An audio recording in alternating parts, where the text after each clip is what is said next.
Assalamualaikum warahmatullahi wabarakatuh. Perkenalkan, nama saya Novita Sari dengan NPM 1901011122. Baik, di sini saya akan menjawab 5 pertanyaan soal yang diberikan oleh dosen pembimbing mata kuliah Al-Quran Hadis dan pembelajarannya. Baik, langsung saja ke soal yang pertama, yaitu bagaimana konsep merdeka dan pendidikan 4.0.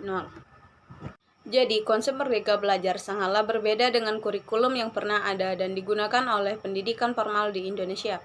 Pendidikan 4.0 adalah fenomena yang merespon kebutuhan munculnya revolusi industri keempat, di mana manusia dan mesin diselaraskan untuk mendapatkan solusi, memecahkan masalah, dan tentu saja menemukan kemungkinan inovasi baru.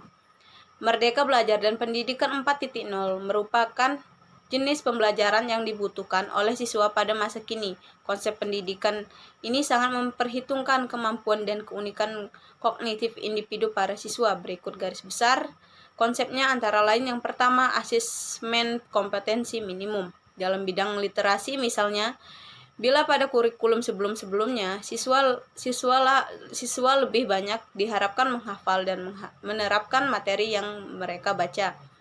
Dalam konsep asesmen kompetensi, siswa diharapkan bisa berpikir logis untuk mengabstraksikan maksud dan tujuan dari materi. Yang kedua, survei karakter. Pada konsep survei karakter ini, pemerintah akan menilai secara menyeluruh terkait kualitas pendidikan di sekolah, bukan hanya tentang hasil belajar, tetapi juga ekosistem dan infrastruktur pendidikan yang tersedia.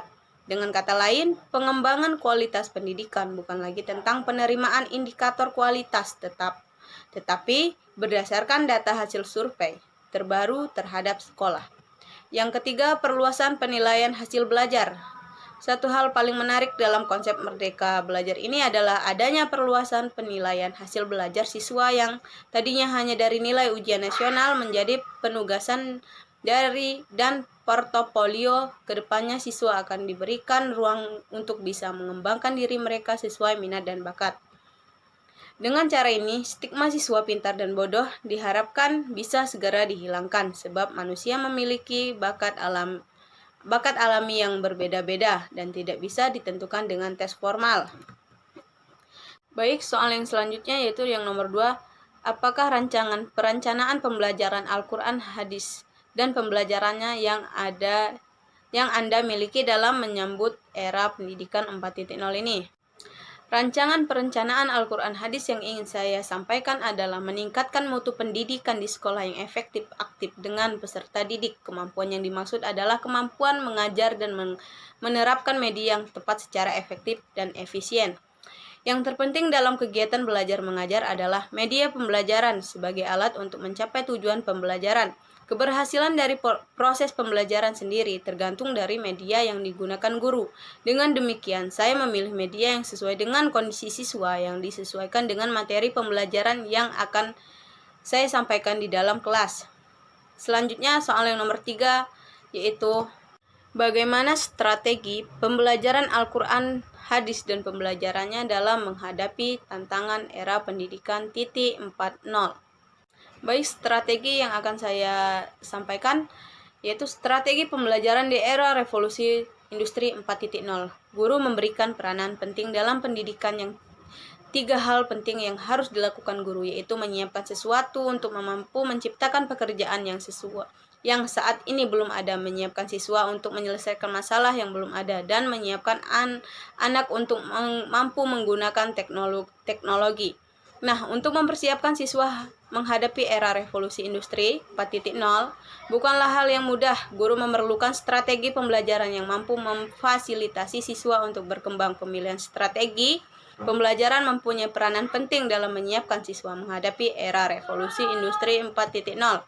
Sebagaimana telah diketahui bahwa Al-Quran dan Hadis adalah sumber hukum utama umat Islam, maka ini menjadi hal yang sangat penting bagi guru bagaimana mengajarkan kepada peserta didik dengan pembelajaran yang bermakna sejak dini. Tidak lain, guru dituntut kreatif dan inovatif.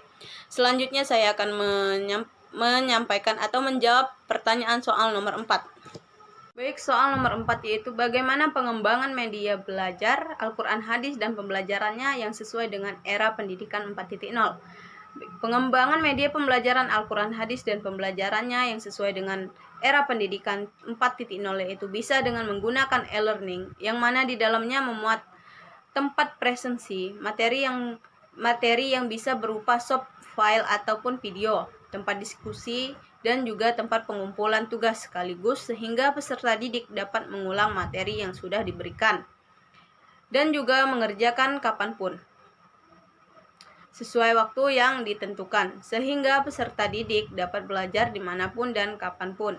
Salah satu pengembangan lainnya itu bisa juga melalui tugas pembuatan video, yang dalam pembuatannya itu memerlukan konsentrasi di depan layar, mengedit video dan pembuatan video sekreatif mungkin. Selanjutnya soal yang nomor 5 yaitu apa pendapat Anda yang tentunya didukung dari berbagai teori yang kuat terkait evaluasi pembelajaran Al-Quran dan hadis. Pembelajarannya dalam suasana yang berdampingan dengan COVID-19. Baik Al-Quran dan Al-Hadis adalah bagian dari mata pelajaran pendidikan agama Islam yang diberikan untuk memahami dan mengamalkan Al-Quran.